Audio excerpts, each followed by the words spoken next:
这是公视第一台，刷落来请收看咱的新闻。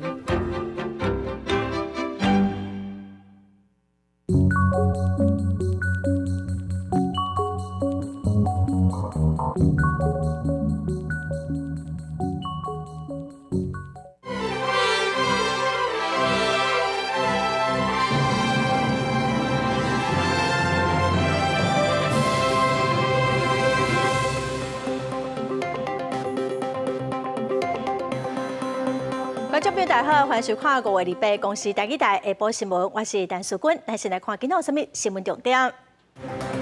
今天方面通过西部爱特别注意单位讲透大风佮熊熊落大雨，早起苗栗甲台中拢因为积水有车调离路面。国会这款法案拿白今仔要继续拼三读，已经有上千民众伫外口抗议。那三读通过，民进党表示会申请宪法改写。北韩昨发射一辆军事侦察卫星，火箭伫中途爆炸发射失败。日本南韩谴责南韩嘛随空军演习来回应。咱先来看，昨新竹有一栋28层楼高的大楼火烧，造成2个消防人员不幸损失。早起调查人员去火场勘验，初步是认为是地下室1楼的电缆线烧到导火。火单开始烧的时阵，排烟风机的功能是有启动，后来就因为缆线烧掉了，就停了。今仔早起有住户登去厝里摕物件，这栋大楼要恢复供电，恐惊要等一困难。火警了后的第3天，登去到新竹厝分路的火灾大楼，部分住户集结伫1楼，等咧等消防人员陪因去厝内摕重要的物件。不过，也有部分的住户因为火警，暂时安置伫新竹社会处安排的旅馆。因为我们其实等时间蛮久的，从晚上一直等到就是隔天，所以其实还蛮煎熬的。回想火灾发生的时，掉伫内底规暝，互住户真惊吓。2倍透早，火调人员重新登去大楼进行火灾原因的调查。初步研判，起火原因是地下室的电缆线因故短路起火。经检视这个排烟闸门是有开启的状况，那有可能是因为这个地下室电缆线起火，有可能这样造成排烟机在当下停止。热显像仪的设备来告诉我们说哪里可能有人受困，以及现场的地形大概是长什么样子。新竹市的分队热显像仪的数量可能有所不足，那这个部分也可能还要请新竹市政府后续的行政调查来做报告。就惊佫发生消防人员殉职的危险的代志，消促会呼吁讲，针对火场抢救的设备爱做调查。另外，也是有民众前往灵堂来对殉职的消防人员致哀。只是虽望大楼目前公设恢复送电，不过地洞的住户有关无电通用。昨天在那个消防的过程当中，一定会有一些水啊或其他东西，并且动作之后才能再来规划和评估怎么样做后续的维修。那这个时间一定是要好几周的时间。大楼主委指出，等到火调报告出炉，会申请公共意外险甲火险。另外，针对消防灭火的设备，也会重新检视，确保大楼的消防安全。记者综合报道。再来看今仔方面通过各地拢会落一寡雨，也是讲落雷公雨。气象署嘛继续针对高雄市屏东县甲台东县发布大水雨特报针对台中市嘉义县、佮有南投县、花莲县发布大雨特报。气象署指出讲，下晡雨就会较细。气象专家嘛讲西部就爱特别注意单位讲透大风，佮有熊熊落大雨。受到风面的影响，全台湾各地雨势规通道。根据气象署的观测，28包括台中、南投县、云林县、嘉义县、台南市、高雄市甲屏东县有局部的大雨或者是大水雨。嘛对台南市南化区、嘉义县番路乡发布山区上大雨洪灾警示。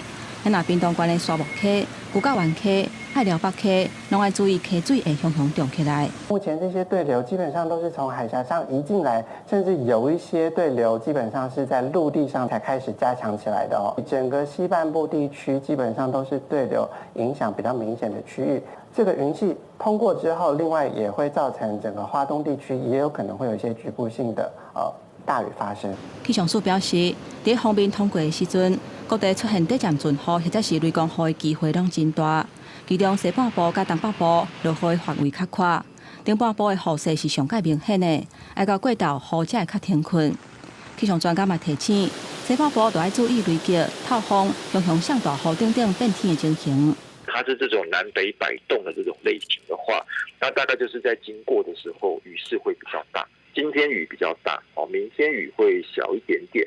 那再下一个雨比较大的时间，可能会落在礼拜6到礼拜天之间。那今年第1号风台艾维尼翻点过2点的时阵，伫个鹅銮鼻东南边640公里的海面，向东北边为琉球群岛东边通过，而且向日本东南边的海面在行。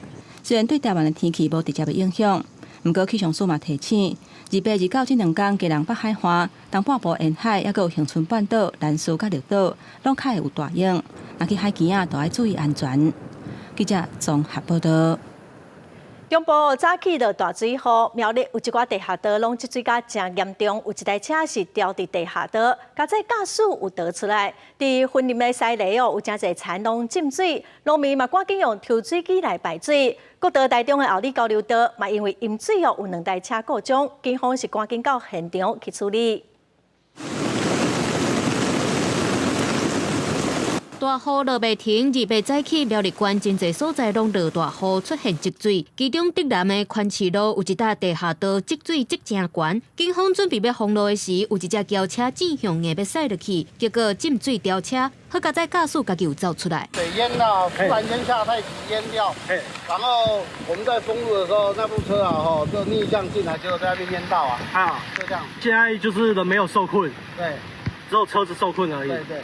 气象署统计，28早起8点进前累积雨量前10名，有9个地区拢伫咧苗栗。因那消防局统计，早起有6件地下道的积水，甲5件的道路淹水。坎顶暗坑因为地势较低，嘛有出现积水塌车的状况。常常是这样的。为什么？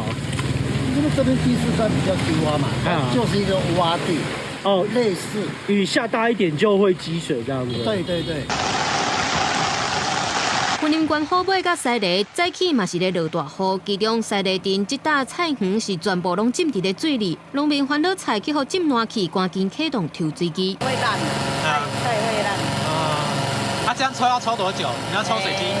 看雨啦，你如果一直下就要抽很久啊，你不要再下，差不多1个小时就抽完了。台中市嘛，因为落大雨，有出现部分灾情。国道1号上北161公里后里交流道的所在，伫早起7点左右，水淹到半个车轮悬，地势2台车过路，警方伫半点钟内顺利甲排除。另外，北区南京东路2段早起8点外有树仔倒去，好加载无缀着人车，已经顺利清除。记者综合报道。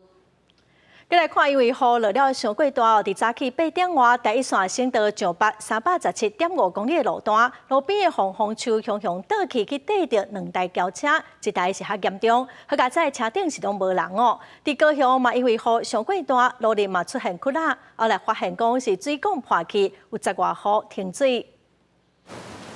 台南嘛是一直咧落大雨，伫咧台一线上北317.5公里的所在，有几排红红木，其中一丛那像是因为落雨的关系，土白松去，规丛全安尼倒去，缀着2台车，一台车道规个变形，那另外一台车是小可凹落去。今天下雨才开车出来而已，自认倒霉或怎样？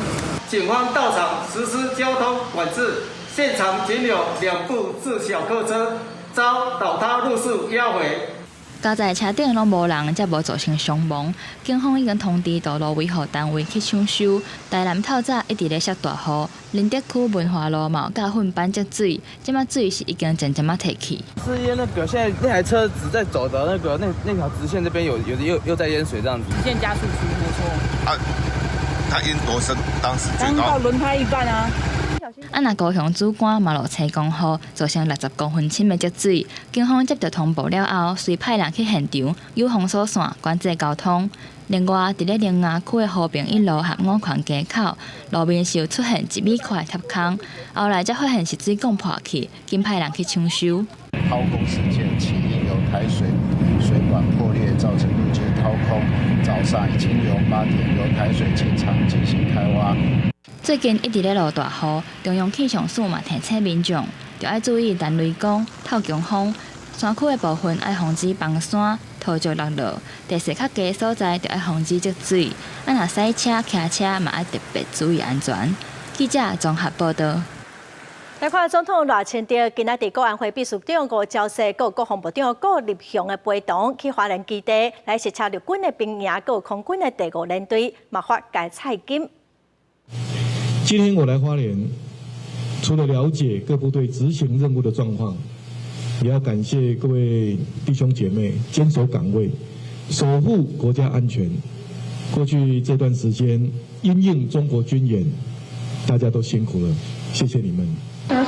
赖清德是正肯定咱国军最近的表现，嘛颁发加菜金。赖清德嘛强调讲，说来就是5日节咯，有真侪军人恐惊无法度返乡去过节，所以今仔我嘛专工提前来准备肉粽来慰劳大家，保家卫国无假期哦。伊讲因为国军兄弟姊妹来坚守岗位，咱国人才法度安心来过节。总统嘛望大家做伙继续打拼，互咱的国家愈安全。再来看世界卫生大会 （WHO） 开会头一天哦，咱台湾友邦的出面发声要求，互台湾以观察员的身份参加，也毋过嘛是无成功。卫生福利部部长邱泰源嘛表示讲，会来写批抗议，嘛会继续来争取理念甲咱相共的国家来相挺台湾。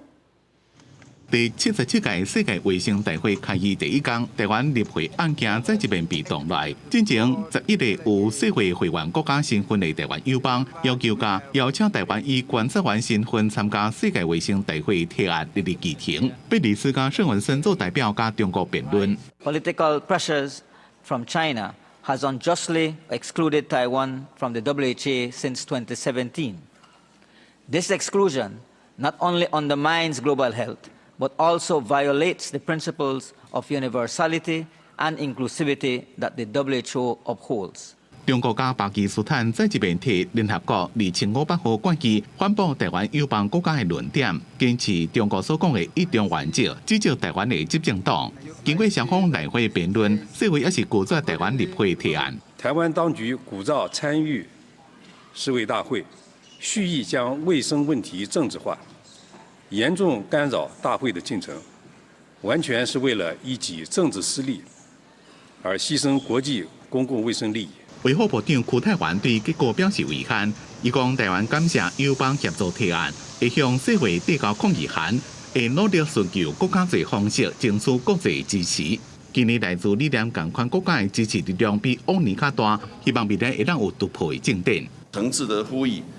WHO 应该要跳脱政治的框架，以必要性、包容性以及重要性的观点，正视并接纳台湾出席 WHO。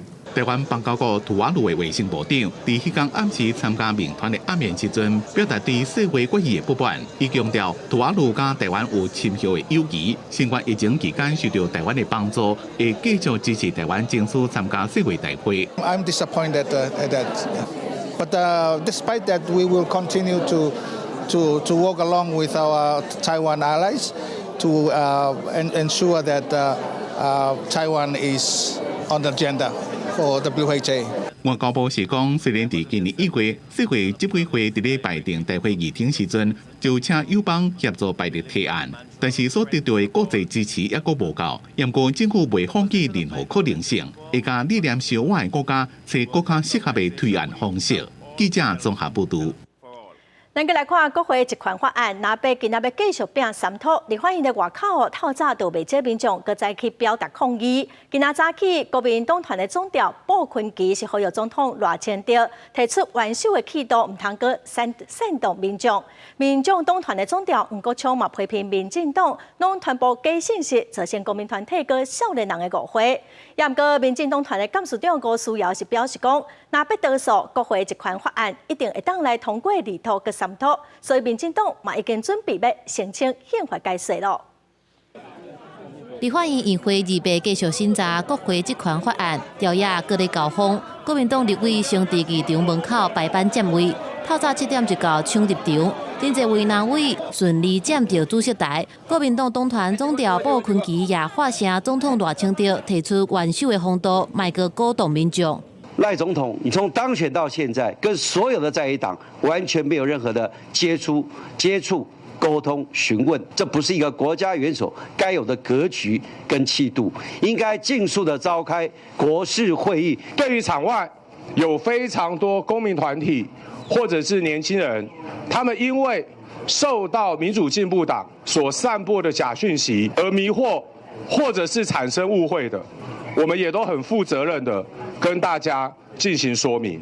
不过，将批评民进党继续散播假信息，让中外公民团体甲少年人产生误会。立法院表决前进入第4回合，拿力第2场内挂满，标语的布条啊，双方继续画口和拼阵。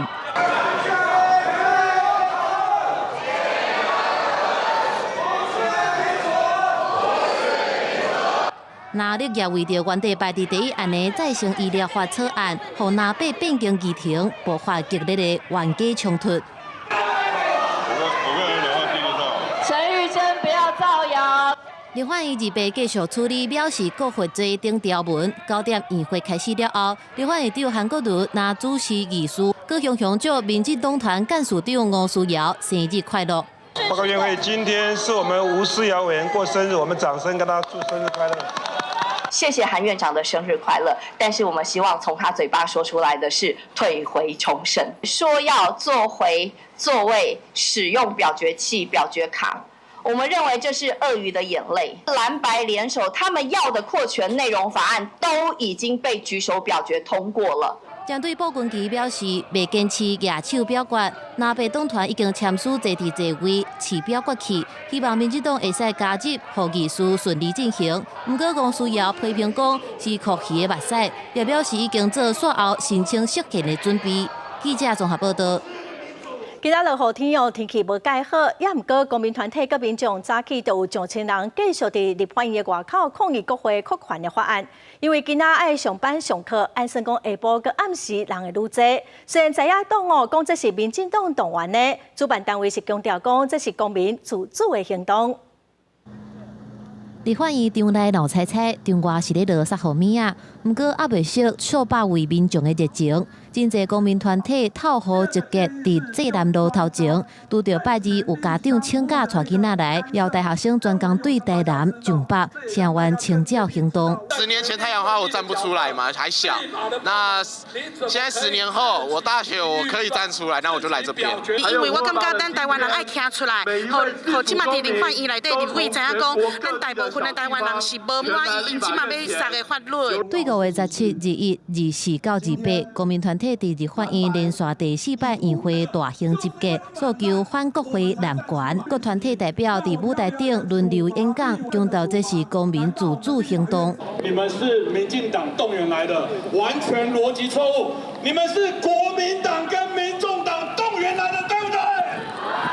有民众家己买包仔发，也有民众发送红布条仔。中昼11点，主办单位发出现场有超过2000人聚集，按算下晡的好天，会有搁较侪人赶来。呼吁国会重视民意，坚持合议制的精神，互少数党的意见会使互讨论，多数党的意见会使有合理的听书互检验。我们绝对不让蓝白2党封杀提案，全案保留。3分钟讨论后就停止讨论的多数暴力碾压。除了公民团体，真侪小党，包含社民党、绿党、小后明等等的小党也集结，强调这摆的立场相同，会做公民团体的靠山。经民联表示，就算法案三读了后，各界议员应该重新开始社会对话，卖互民主社会各种意见更较极端。记者综合报道。对于5月17立法院审查国会一款法案，下晡开始哦，有民众去立法院外口抗议。说来5月21、5月24，抗议的民众是愈来愈多，嘛全台湾大产热闹，每一个县市拢有抗议的行动。今仔立法院上新的情形，咱连线互人伫现场的台记者尚如甲准优。国会状况的过程是主播，今仔日吼，立法院要搁继续来审查国会改革的相关法案哦，有超过50个民间团体哦，今仔日继续招民众站出来抗议立法院无遵照民主程序，就要来表决通过相关法案，甚至是三读哦。所以今仔日差不多伫咧下晡的时间，已经有超过5000人来到立法院外口参与5月28的青鸟行动。另外一个小党虽然伫立法院无摕到释出，不过因嘛拢真关心即届的法案，包括立党、基进党时代力量等等哦，今仔日拢出面来呼吁立法院，伫咧法案也未三读进程，应该爱赶紧推动去委员会达到审查讨论。也若基进党是认为民众若无想要一再行上街路，就要彻底解决台语政治背后的中国因素。咱来听拄则因的讲法。这次的国会在短短40几天内，就连讨论都不讨论，送到院会直接强行表决，极有可能在今天就通过2、3读。所以我要在此特别来呼吁，台湾民众党的柯文哲主席，还有国民党的朱立伦主席，应该要悬崖勒马，赶快下车。正本清源之道就是必须要有其他忠于台湾的政党扮演在野监督的位置，这样子台湾的民主才能够巩固。不论国会再怎么吵闹，再怎么辩论，我们都不用担心背后有中国的因素。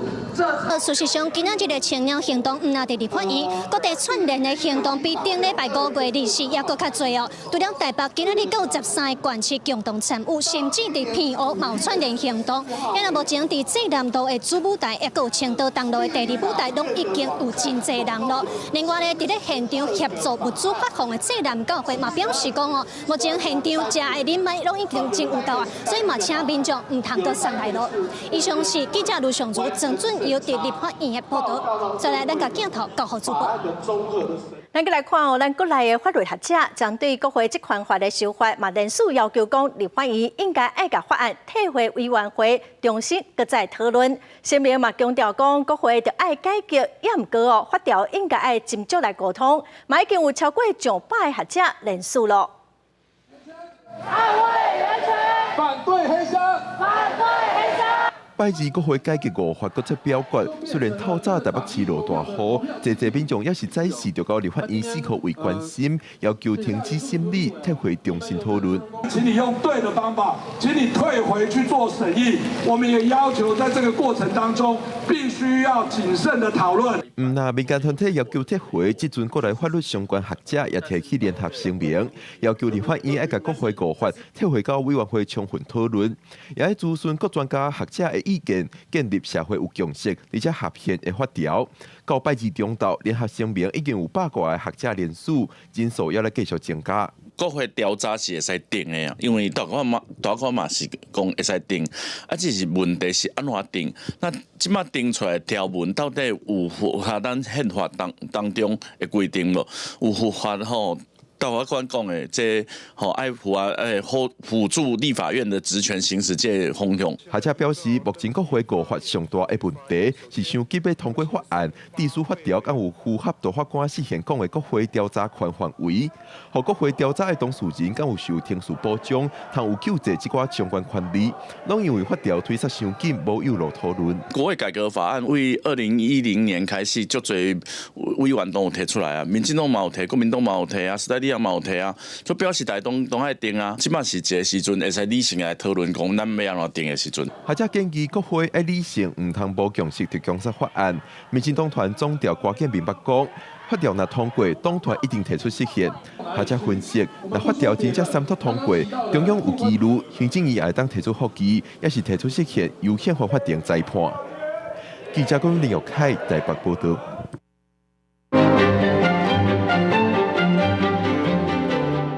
最近哦，立法院只要审查国会这款法案，都有上千上万的民众去抗议。唔那民众哦，向法律专家学者嘛拢发声明联署，要求讲国会应该退回法案，搁再好好啊审查讨论。也毋过国民党跟民众党是坚持讲要赶紧来三读通过。若属通过了后，不管三读通过法案有啥救济办法咧？咱今仔解判新闻，得听相应来为咱说分明。是主播。解判新闻有理路有深度，观众朋友大家好，我是尚莹。今仔日咱要来关心的，就是立法院这款刑事法，若准三读通过，安尼敢也阁有其他改变的空间呢？伫这进前，咱要先甲大家做一个解说，也就是讲，这立法委员其实因有调阅权，也若监察院因是调查权。今仔日若准这个法案通过，安尼调查权就会转去到立法院，这就等于讲有可能会破坏坏五权分立的这个记录。今仔日这场国会改革的法案到达已经有上千上万人去到街仔头来抗议，甚至佫有一寡法律的学者甲专家，伊嘛跳出来呼吁讲，希望会当赶紧来退回定审。也若这法案若准三读通过，敢也佫有其他会当改变的机会咧。咱来看这4项选择，第一项就是公民复决。这个复决人数就一定爱是今年总统大选选举人数的1.5%，也就是差不多30万人，人数成功才会当成立，而且就要等到明年2025年的时阵才会当来投票。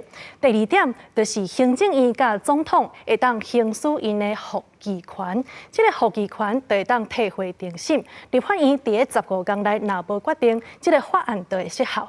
那准是依其原本的决议，安尼就算总统唔签字，这个法案也是会生效的。另外第三项，咱来看的就是释宪。这个释宪是需要25%的立委来签字申请，而且佫爱有半数的大法官来表达同意，也是否决。若准同意，这个法案就会当照行；若准否决，这个法案就会当退回定审。落尾最后一项就是解散国会。解散国会是需要立法院有半数的委员来通过行政院长的无信任案。无信任案一个通过，院长辞职，请总统来解散国会，才会当阻挡这个法案的实施。其实若看起来，这4项选择，无论是行倒一项，拢是有伊施行的困难度，也就是讲，今仔日这个国会改革的法案，到底落尾是要安怎行咧？其实也阁有真大的讨论的空间。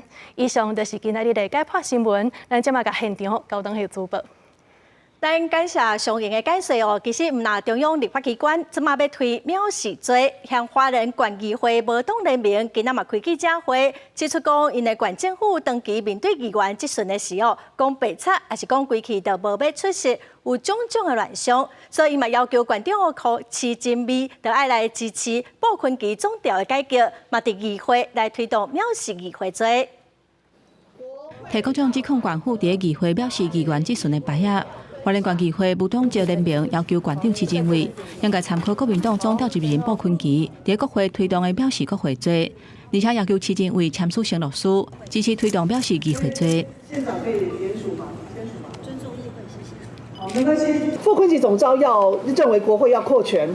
才能够好好的监督中央政府。我认为花莲县议会也必须取得充分的权利，才能够好好的监督花莲县政府。县长市政委继续签署，不过议员回头看这10几年来，包括前县长鲍坤奇到即马市政委伫议会表现，像在有应该出席无出席、反质询、讲白贼、拒绝提供资料、甲暗砍资讯等等的行为，敢讲无需要改革咧。希望花莲县长徐榛蔚能够响应她的这个丈夫傅昆萁立委推动的我们一起先在花莲来推动藐视议会罪。国民党议员大部分是拢低调，无愿意回应，讲无清楚表示议会罪内容。这个地方是不是值得来实行、来执行？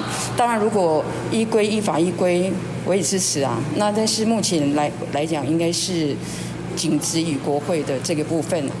地方嘛真关注县长市政委因翁婿鲍坤奇伫立法院推动的藐视国会罪。面对地方嘛要求制定藐视议会罪的时阵，会是啥物款的态度？这款的法案若是通过，花莲会是全国地方议会头一个。记者综合报道。再来看数位发展部新部长上任后头一届甲媒体见面，部长黄彦南是强调讲未来会加强来打击诈骗，强化数位人性，嘛发展数位经济。另外，针对 TikTok 平台的问题，部长嘛表示讲，未来若使 TikTok 脱离中国的公司，咱得当来使用美国版本的 TikTok。所以说，第一个工作当然是说，因为它只要落地，我们就可以去抓它。就假新闻嘛，那假新闻如果确定是假新闻，它要下架，马上就要配合我们下架，不下架我们就罚它。比如它在 Google 的那个 Store 就有一个 APP 是美国的 APP。那个 APP 一开，你download一用，你是连到自然是连到美国的 APP， 你不会连到新加坡或者中国的 APP。接到这些讯息以后，我们就会尽速的分派给各个相关单位。比如说，如果是仿冒名人的话，我们就直接跟那些名人联络，使用一些 AI 的方法就是我们主动去搜寻这种可疑的诈骗然后会把这些资料尽量放在我们的那个反诈查询通报网上面，让民众可以很快的知道说，这个是一个可疑的诈骗。来看针对外界关心的诈骗哦，尤其是境外大型网络平台的诈骗广告，处长是表示讲，会来要求讲，跨国平台的广告就爱甲目前政治性的广告同款哦，看广告就爱实名来认证，来减少争议。咱再来看去年的8月，行政诉讼法引进调解的机制，最近哦，有一个建商，和北区的国税局罚超过1300万，伊正不满哦，嘛提出告诉，上诉到最高行政法院，法官是透过这个新制度来安排调解，建议讲减少罚款，罚1/4左右就好哦。双方拢已经同意，将调解已经成立了。几栋建筑的外观设计简单，但是真有气质。伫都会区的巷仔内，起厝的这个建商所，互国税局控诉讲，含人做伙市地投资来得利，无照实申报所得税，要求伊补纳900多万，佮罚伊400多万。但是建商不满，互扣税佮互罚，提起行政诉讼。建商代表含税务人员是握手讲好来结案，原来这案件官司已经拍真侪档，上诉到最高行政法院，受辩法官张国芬出手，利用去年上路的调解机制，互双方各退一步，达成共识，变成全台湾第一件行政诉讼上诉事件调解成立的案件。最开始的时候，一定双方都有各自的立场。那原告觉得他自己是很委屈的，税监稽征机关的立场，他根本就是依法行政看待这件事情。当时我就提了一个建议的调解方案，降低开罚倍数的这样的空间。会当成功调解，法官是对钱来落手，把原本的罚金裁罚的0.5倍，建议落调到0.275倍。若互建商省200多万，国税局嘛会当摕到税款债费用。但是凊彩调降裁罚的基准，敢有违反规定？法定裁罚倍数是3倍以下。我们的裁备表有使用须知，这个就是我们可以另外裁量的依据。还有我们的纳保法的16条的第3项，针对个案情节都可以做一个酌予减轻的考量。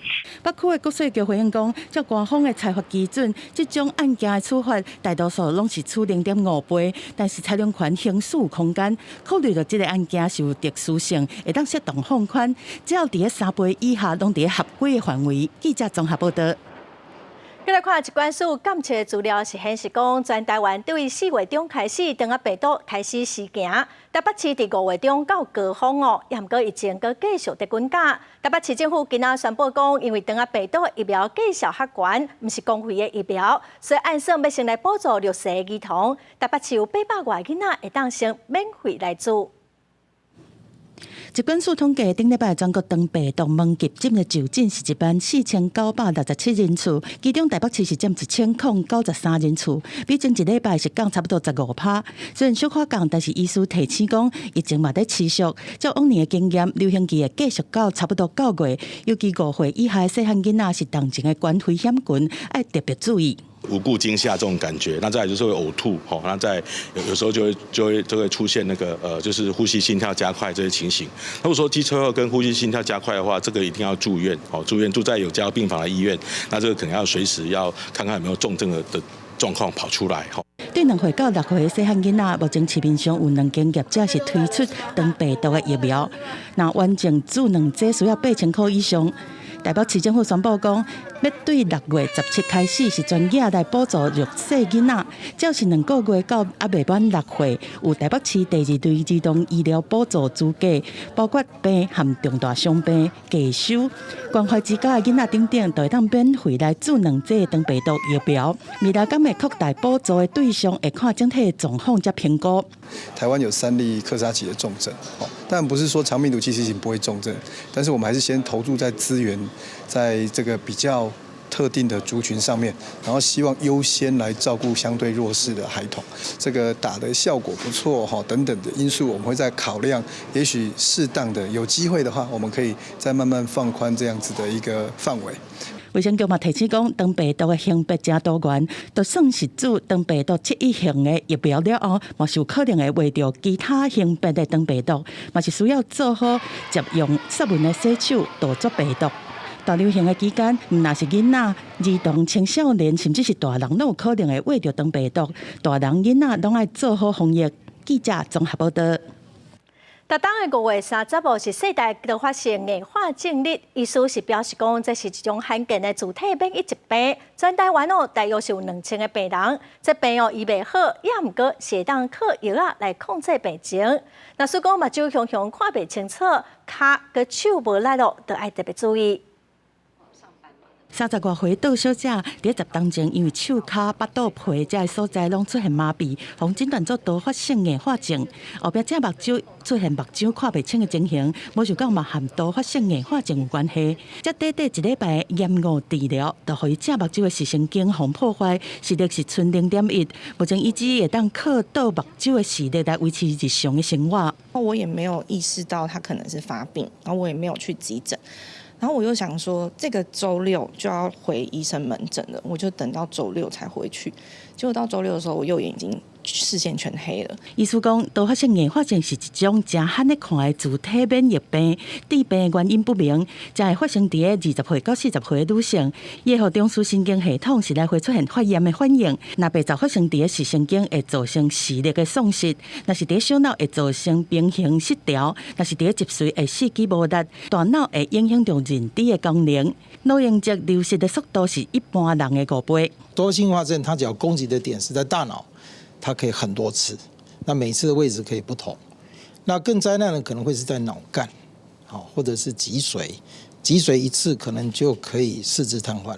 醫師提示講，多發性硬化症是真複雜的病，全台灣患者差不多2000個人，目前無法度完全好，只當靠藥仔來控制病情。呼籲民眾若出現親像這種症頭，要較緊就醫來治療，就會當減緩腦損傷，降低後壁對生活的影響。記者綜合報道。有立委提案要修勞動基準法甲就業服務法，針對女性有薪還無3個月留體。立委提案講要求應該要有5日到7日有薪水的休困日，也毋過勞動部是煩惱講資方愛負擔這筆費用，會影響到女性的就業權，所以建議講員工會當來自家己請半扣半薪的病假。勞團是建議講勞動部應該評估由政府來編預算來處理這個假。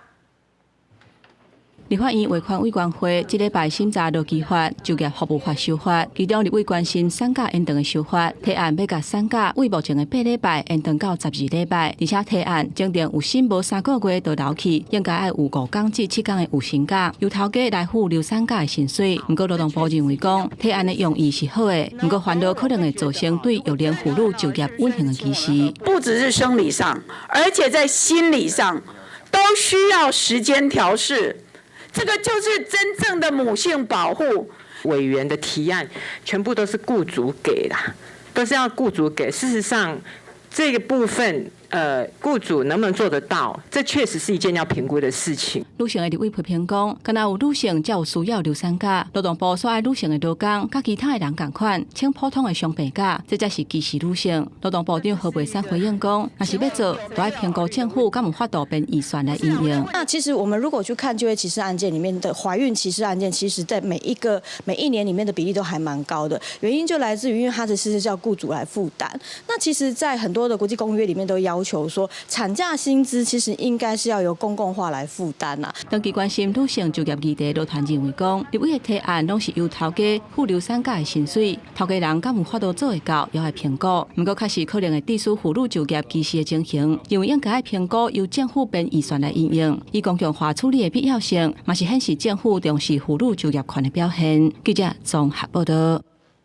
國際新聞來看，北韓昨暗發射一粒軍事偵察衛星，火箭在中島爆炸，發射的任務失敗哦。北韓的官方媒體是指出講，會失敗可能是甲上新開發的液態燃料有關係。日本跟南韓哦，攏譴責這粒衛星的計劃違反聯合國安理會決議。南韓嘛隨舉行空軍的演習來回應。 북한이 조금 전 예고한 대로 2차 군사 정찰 위성으로 보이는 인공 위성을 발사했습니다. 南韓媒體頭一條新聞報道，聯合參謀本部表示，北韓發射軍事偵察衛星。南韓軍方公布影片當看到，在衛星火箭飛天頂了後，無偌久就爆炸，變做一灣火球。北韓官媒朝中社隨後證實，火箭在飛過程爆炸，並且分析可能和上新開發的液態燃料有關係。这是北韩最近1年外第4摆发射卫星，去年5月份到8月份拢发射失败，在1月份才头一摆成功发射万里镜1号侦察卫星。北韩发射火箭了后，日本政府对沖縄南部发布全国瞬时警报系统，呼吁民众所开采暗号。不过了后随取消警报，日本内阁官房长官强烈谴责北韓の行為。一連の北朝鮮の行動は我が国、地域及び国際社会の平和と安全を脅かすものです。このような発射は関連する安保理決議に違反し、国民の安全に関わる重大な問題です。北朝鮮に対して北京の大使館ルートで厳重に抗議し、強く非難をいたしました。南韓軍方也展開應對措施，包含 F-35、KF-16 甲 FA-50，有大約20隻的戰機咧進行打擊訓練，並且表示若拄到北韓軍的起事空會強烈回擊。公司新聞鄭偉仁編譯。再來看以色列空襲加沙南部的都市拉法，造成45個人死亡，249個人受傷。有真濟國家攏有民眾上街頭去抗議以色列。以色列總理納坦雅胡嘛承認講，這是嚴重的失誤，軍方會全面來調查。也毋過，伊嘛強調講，在因完成目標進前無打算要停戰。法國巴黎示威者去街仔度抗議嘛，因為含警方相斡，結果紅磚催淚瓦斯。在西班牙巴塞隆納和馬德里有一大堆群眾，亞巴雷斯坦的旗仔就燒天。We ask for the government to cut relations with the state of Israel. 當尼西亞和黎巴嫩攏有真濟民眾集結在示威，對已經在這麼嚴重的人道危機，而且無武器的加沙百姓都安尼死去，是感覺真憤慨。وهي جريمة كبيرة جدا. موجودين هون تنديدا بالمنظرة. 以色列空襲大發造成一個在安地無所在通道的巴勒斯坦人的營地，無旁攏導火造成重大死傷，大部分攏是婦人和老人，各山區遺體紅燒，甲是攏看袂出實相。以色列總理納坦雅胡承認這是技術上的錯誤。אנחנו חוקרים את המקרה, אנחנו נסיק את המסקנות, כי זו המדיניות שלנו. توقيت تنفيذ هذه المجازر خلال اليومين الماضيين إعلان تحد من قبل حكومة المجرم نتنياهو الصهيونازية لقرارات محكمة العدل الدولية. 國際社會嚴厲譴責，普遍認為以色列這擺報復的行動真正受超過。根據加沙衛生部門的資料，以下衝突以來，加沙死亡的人數已經超過3.6萬。tıpkı özendiği Hitler gibi, Milosevic gibi, Karadzic gibi ve tarihteki diğer firavunlar gibi. 無認同以色列這擺事件，還有包括長期以來的堅定支持者，除了美國紐約嘛有示威的行動，北京國安會嘛發聲明，講攻擊拉法這摧毀的畫面，讓人看了心攏碎去。法國總統馬克宏在 X 大文講，這個行動必須要停止，呼籲完全尊重國際法，而且要隨停火。德國外交部聲明講，拉法的空襲造成包括囡仔在內，紅燒甲被打死的畫面，使人無法度忍受。Including small children's being burned. I condemn this in the stronger terms. The killing of innocent civilians is completely unacceptable. 聯合國秘書長古提瑞斯嘛譴責這擺的空襲，安理會已經調集要在2月要來開緊急會議。公司新聞吳良編譯。過來消息來看，桃園大溪福安國小附設幼兒園的便所，竟然就設在走廊。有議員是要求講學校應該趕緊改善，桃園市教育局嘛已經要求學校趕緊來提出改善的方案。幼稚園內出現臭味，桃園大溪福安國小附設的幼稚園便所就設在走廊，用簡單的隔板隔開，加上空氣無對流，學習的環境真無友善。議員要求教育局重視。考量現有的教學空間在建築師的審定之下在後走廊設立了簡易型的廁所。如廁的整個空氣是不對流的，地板濕滑容易讓幼童跌倒，也容易引來蚊蟲。這間幼稚園目前招收2歲到5歲幼囡仔3班，加共52個人。7年以來，學生囡仔一直用學校教室後壁用大個走廊的便所。校方講，幼囡仔年歲少，當初的考量是便所袂當離教室傷遠，加上經費有限，才佇符合法規之下簡單規劃便所，已經接到教育局要求改善。考量學校實際需求，我們教育局已經在上禮拜5月24號請學校提報設備改善申請計劃。那我們後續教育局會進行經費補助。針對走廊便所一直有臭味，教育局表示確認需要改善。校方会伫即礼拜内请建筑师评估了后，提出具体需求甲概算，向教育局申请经费补助，进行调整改善。议员也呼吁讲，全面调查阁有偌济附设的幼稚园无友善的变数，嘛爱做伙改善。记者综合报道。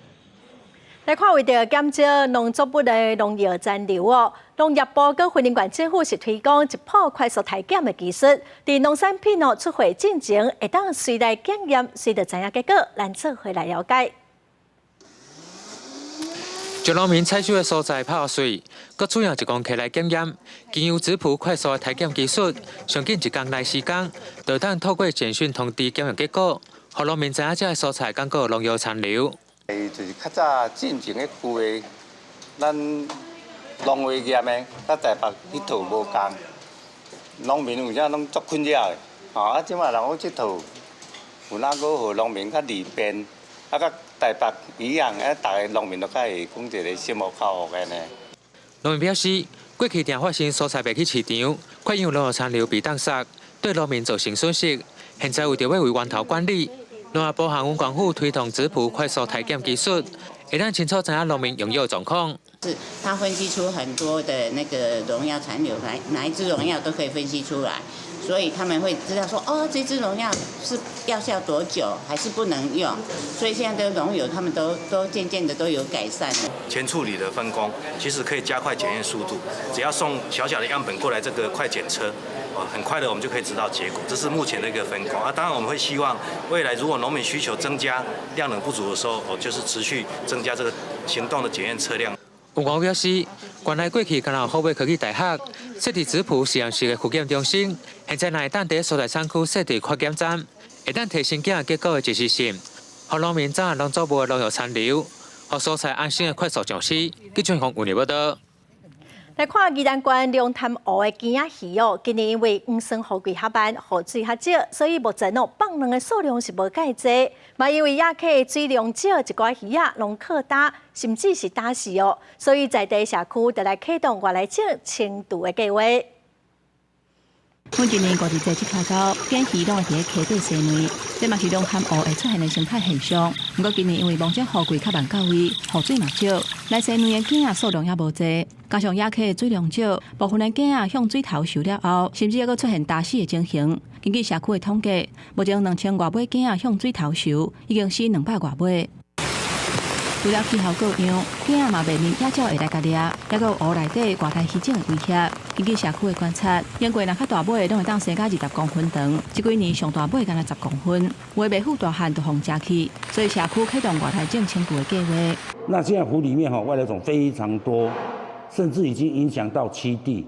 那现在我们协会就借着今年的活动来举办一个外来种的一个移除。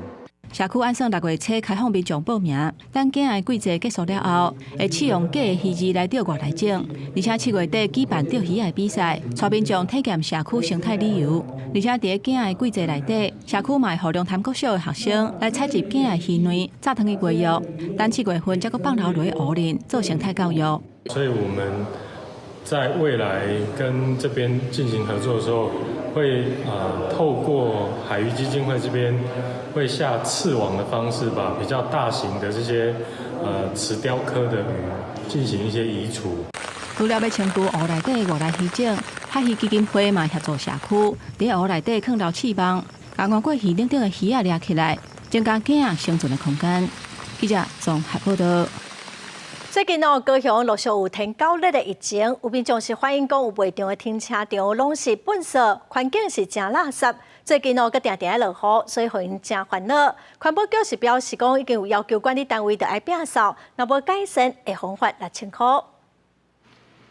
来到2楼停车场，除了袂少汽车停伫遮，边仔刷出现粪扫堆，啥物粪扫拢有，也有椅仔、轮胎等等物件。而且粪扫堆上无5-6搭，高雄最近落雨，民众惊讲团白蠓仔会生炭。到底遮的粪扫是啥人等的？伫遮租车位30档的民众表示讲，过去常常有人来遮学白等粪扫，亲无偌久，阁有人会来等。而且租车租差不多30档啊，我看的就是。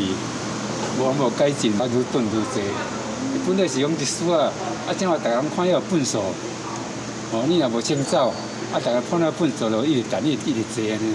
根据了解，这个室内停车场是楼卡卖场甲弄球馆组的，一边是卖场的车位，互人家通停车；另外一边登记租予民众的车位。卖场表示讲，若是卖场的车位，伊拢有标示卖定期清理，其他毋是卖场的区域，目前已经协助清理粪扫，后续会甲行政厂商协调，共同维护停车场的环境。今日会同卫生单位及区公所稽查，已要求管理单位清理。将于今日上午清理完毕，会先限期改善，倘不为，须依废清法第11条规定，裁处1200到6000元罚锾。环保局表示讲，依照废清法，私人的土地要由管理单位亲自本扫，若无会当罚1200到6000块。环保局表示会过去现场复查，也呼吁民众要有公德心，本扫唔通乌白蛋。记者钟义辉高雄报道。内政部指出讲，明年哦，咱台湾就是超高龄的社会咯。民间的老人协会哦，最近拢办未一个课程，要提供社会人来上课。唔那要鼓励时代出门去活动，嘛鼓励应该社会都爱有接触，还袂退化。假如我们现在先长了2朵花，是大人为着老师亲像学生囡仔同款专心听课。这是中华老人福利关怀协会伫咧万华和平里第1届办理的60融合课程，学员平均的年龄70多岁。来参加的男性长辈讲，查甫囡仔因为过去较罕接触到手工艺，第1届时伊是感觉真趣味。做这个是第一次啦，因为我男孩子啊，所以应该比较少接触这个啊。第一次来这样感觉是很棒啊。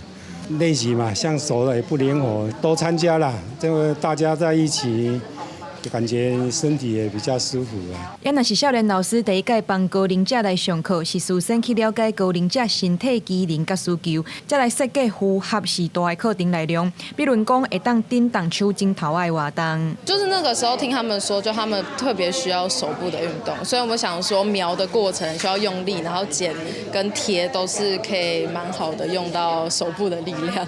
在地里长的观察是感觉讲，时代年纪愈大，就会愈因为惊无经验。唔敢出来跟人交流，所以定定就伫厝来看电视。透过这个关怀协会提供免费的课程，伊认为对鼓励时代出门有真大的帮助。因为伊若伫咧厝的，其实就是拢看电视尔，无就是互电视看。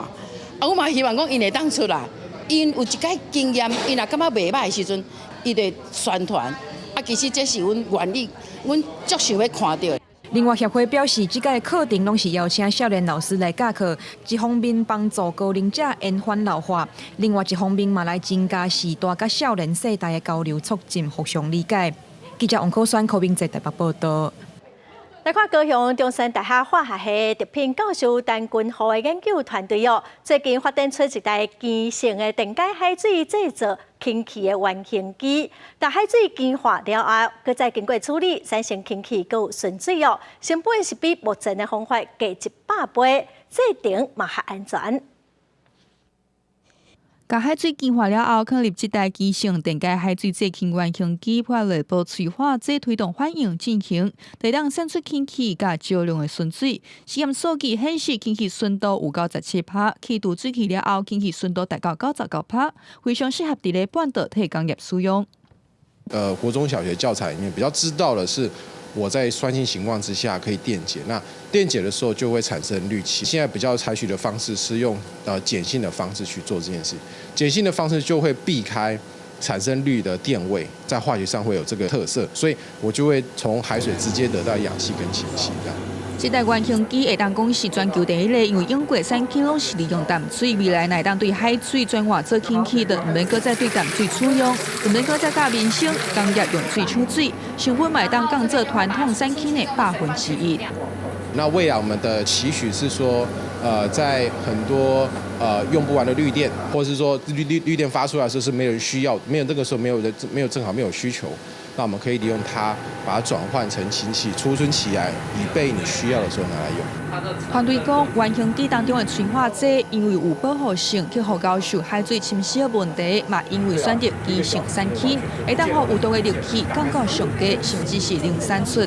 因为热电当中，亲像太阳能、风力这电解水产生的氢，又搁叫做氯氢，会当减少碳的排放，乃会当吸引业者做伙研发，大规模运用伫咧产业。对减少团的排放会有真大的帮助。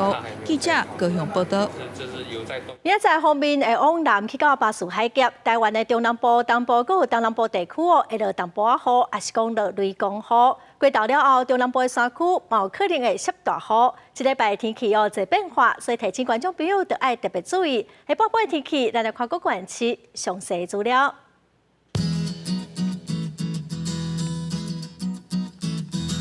北部地区上低23度，上悬26度。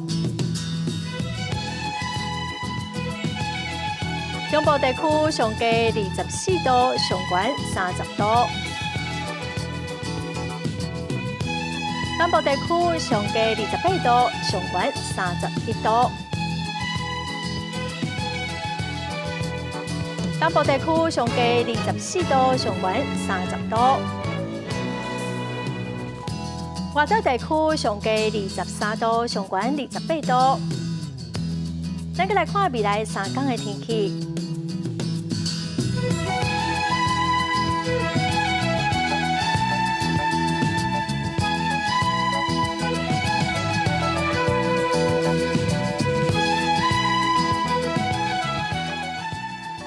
感谢观众朋友收看今仔下晡新闻，我是陈淑君，明仔载下晡3点咱再会。